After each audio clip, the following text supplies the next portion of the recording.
The Dyatlov Pass incident. In 1959, the frozen bodies of a 9-member ski hiking expedition that had gone missing weeks before in the northern Urals of the Soviet Union were found near their campsite on a mountain called Kholat Syakhl, which, according to Russian sources, means dead mountain in the indigenous Mansi language. The group was made up mostly of students and graduates from the Ural Polytechnic Institute, a few hundred miles away, Yekaterinburg, at that time called Sverdlovsk. The team had set out on the 27th of January to reach another mountain about 7 miles away, Gora Otorten, which means don't go there in Mansi. I definitely wouldn't. After being sidetracked by a snowstorm, they pitched a tent on the eastern slope of Kholat Syakhl on February 2nd, and at the very same night they all died. Apart from the fact that they all froze to death, no one knows why and how it happened. Police and military investigators charged with solving the case were baffled by what they found. Get this, the skiers' tent had been sliced open from the inside and hurriedly abandoned. Their belongings were still inside, but the skiers weren't. The placement and condition of their bodies, some found as far as 1.5 kilometers or almost a mile from the tent and buried under 13 feet of snow, were odd to say the least. An April 2013 article in The Telegraph described the grisly scene. It said, investigators found footprints in the snow of 8 or 9 people who were wearing socks, a single shoe, or were barefoot. The footsteps led towards a dense forest but disappeared after 500 meters. The first 2 bodies of 2 men, barefoot and dressed only in their underclothes, were found at the edge of the forest near the remains of a fire. The next 3 bodies of expedition leader Igor Dyatlov and another man and a woman were found between the fire and the tent, suggesting that they had been trying to return to the tent. Autopsies failed to find any evidence of foul play. An inquest concluded that all 5 had died of hypothermia. 2 months later, however, the partially dressed bodies of the other 4 members of the team were discovered in a forest ravine not far from the first 2 bodies. They appeared to have suffered traumatic pressure or crush injuries, and the tongue of one of them had been ripped out. Otherwise, there were no external injuries, but tests conducted on their body and clothing showed small traces of radiation. The investigators concluded enigmatically that the skiers died because they encountered a natural force they were unable to overcome. Public access to the site was banned for 3 years. The results of the investigation were classified. If ever there was a surefire recipe to whip up rumors and conspiracy theories, this was it. The conclusion was vague. The evidence was under lock and key. There were too many questions left unanswered. Why, for example, did the skiers flee the relative safety of the tent? Why did they leave their belongings, including warmer clothing, behind? Why did some of them simply freeze to death while others showed signs of internal trauma? Who or what removed the tongue of one of the victims? Why were there traces of radiation on their clothing? And what about UFOs?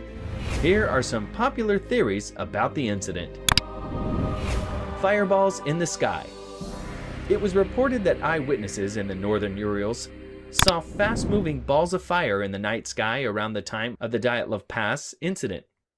It has been suggested plausibly that these were Soviet missile or rocket tests, but another theory, where we encountered the earliest paranormal explanation of the incident, holds that the fireballs, whatever they in fact may have been, exploded or emitted a beam of unspecified energy that directly caused the skiers' deaths. That theory was proposed 31 years after the fact by one of the original investigators in the case, a former public prosecutor named Lev Ivanov, but Ivanov's fireball theory presupposes that the reported sightings match up with the actual date of the incident, an assumption that has been challenged by another author, Russian mountaineer Evgeny Boyanov, who says he found no verifiable reports of unidentified flying objects in the Urals on those dates. Before Ivanov's 1990 article came out, the predominant explanations of the Dyatlov deaths focused on straightforward natural causes, avalanche or animal attack. The human attack, though not possible, was ruled out by investigators because there were not enough evidences to support this. The Yeti hypothesis. The most outlandish hypothesis to date that was proposed in a June 2014 Discovery Channel documentary called Russian Yeti: The Killer Lives. Here's an excerpt from the press release announcing the show's first airing. On February 2, 1959, 9 college students hiked up the icy slopes of the Ural Mountains in the heart of Russia, but never made it out alive. Investigators have never been able to give a definitive answer behind who or what caused the bizarre crime scene. 55 years later, American explorer Mike Lebecki reinvestigates the mystery, known as the Dyatlov Pass incident. But what he uncovers is truly horrifying. Following the trail of evidence, Mike finds proof that the killers were not alone. A photograph taken by one of the hikers a day before they died suggests that they had encountered a Yeti. Yes, you read that right. According to the Discovery Channel, the Dyatlov group met their deaths at the hand of a Yeti, also known as the Abominable Snowman, or if you prefer, Bigfoot's Asian cousin. It has long been rumored that Yeti-like beasts inhabit the wilds of Siberia and the Ural Mountains to the west, although, like everywhere else, these so-called hairy hominids have allegedly been sighted. No one has come forward with verifiable evidence of their existence. Nevertheless, the show's host, Mike Lebecki, said the Dyatlov Pass incident proves they are real. When I found out one of the students was missing a tongue, immediately I knew this was not caused by an avalanche, Lebecki said. Something ripped out the tongue of this woman. That something, Lebecki naturally concluded, could only have been a Yeti. As further evidence, he presented an alleged photo of the Yeti snapped by a member of the Dyatlov expedition. Yet no matter how many times one hears the out-of-focus figure described as a Yeti or a creature or something other than human, the fact is that it resembles nothing so much as an ordinary adult male human being. No matter how many times one repeats the claim that the only reasonable explanation for one of the Dyatlov's bodies missing a tongue is that the Yeti pulled it out, it pales beside the straightforward hypothesis that her tongue was devoured by a scavenging animal or decomposed due to constant contact with the stream of running water where the body was found. In any case, it wasn't just the tongue that was missing. According to the Dyatlov autopsy reports, also missing was some soft tissue around the woman's eyes, eyebrows, nose bridge, upper lip, and cheekbone, not to mention the eyes themselves. The problem with proposing Yeti attacks and killer UFOs as the answer to the Dyatlov puzzle is obvious. They render it more mysterious, not less. And while it isn't entirely implausible that secret government shenanigans were in play, we are talking about the Cold War-era Soviet Union after all. Even that is speculative overreach insofar as it is based on assumptions, not evidence. The infrasound hypothesis. The same applies to some of the punitively scientific explanations offered up in recent years. Author Donnie Itcher proposed in his 2013 book Dead Mountain the untold true story of the Dyatlov Pass incident, for example, that the skiers may have been driven to hysteria by infrasound waves caused by the weather phenomenon known as Kármán vortex street. In a nutshell, a Kármán vortex street is an oscillating pattern that emerges when a fluid or gas, in this instance, wind, flows around a suitably shaped object, in this event, a topographical feature, the mountain. When they occur on such a large scale, these wind patterns can theoretically generate very low-frequency sound waves that have been blamed for harmful physiological and psychological symptoms in human beings. According to a 2001 review of the medical literature by the National Institute of Environmental Health Sciences, such symptoms range from annoyance to fatigue to nausea. Igor argues that such a phenomenon may have occurred under extremely high wind conditions on Kholat Syakhl the night of the incident. The resulting bombardment of the skiers by infrasound waves induced severe panic and caused to flee the safety of their tent and meet their deaths. But never mind the what-ifs entailed in supposing that the wind interacted with the dome of Kholat Syakhl in just such a way as to produce the low-frequency sound effects required. The fact is that acoustic scientists are far from sure that infrasound exposure causes even the mildest symptoms that may have attributed to it, much less extreme panic. The avalanche hypothesis. We don't pretend to have the solution to the Dyatlov mystery, but some of the facts of this case point to an explanation that doesn't require such a colossal leap of faith. One thing we do know induces panic in people on a snow-covered mountainside is an avalanche. And while the number of skiers and hikers known to have been killed by infrasound waves to date is 0, avalanches are known to kill approximately 150 skiers, snowmobilers, and snowboarders worldwide every year, according to National Geographic.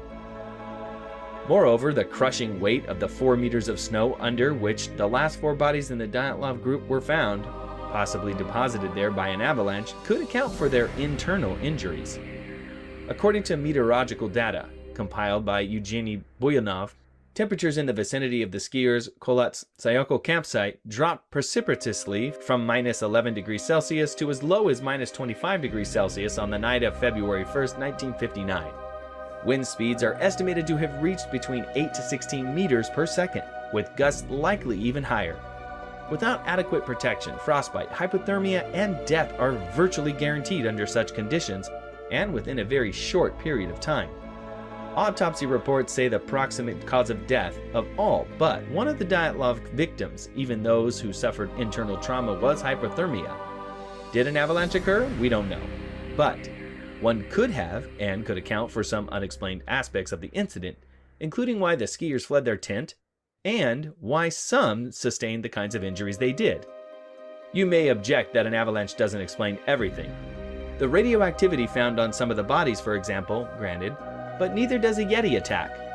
Take Harmon Vortex Street, nor, given that we don't really even have any proof that they were in the vicinity when the skiers met their fate, unidentified flying balls of fire. Without any real public answers to any of these freaky questions, all manner theory flourished around the incident over the ensuing 50 years. But the Soviet government's very sudden closing of the case seems to have made it to the most popular culprit in the minds of the theorists. Orange spheres were sighted in the sky on the night of the Dyatlov group died by campers about 50 miles away from the scene. Some explained these away as R-7 intercontinental missile launches, seeing as the last campsite was located on the path from the Baikonur Cosmodrome to Chyornaya Guba, a Soviet nuclear testing ground. Per the radiation found in the skiers' clothing, some speculated that they drank melted contaminated snow. A 12-year-old eyewitness who attended 5 of the skiers' funerals claimed that their bodies had a deep brown tan. And you can't talk conspiracies and radiation without mentioning aliens and UFOs, of course. Some folks even blamed the snowmen reference in the student's paper.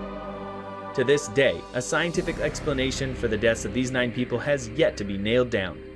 Manifold publications were inspired by the incident, some investigative journalism and some entirely fiction. The mountain pass where the skiers set up their last campsite was named for Dyatlov, and the Dyatlov Foundation, established by Yuri Konchevich, none other than the child eyewitness at the skiers' funeral in 1959, still works to persuade the Russian government to reopen the investigation. The foundation operates the Dyatlov Museum in Yekaterinburg as well, to commemorate the dead travelers and tell the story of their strange ends. So, which theory do you support? Do you have any theories of your own as to what happened to the hikers? Comment it down below, and if you like this video, give it a thumbs up, and subscribe to our channel. Don't forget to hit that notification bell so you're always updated on our newest uploads.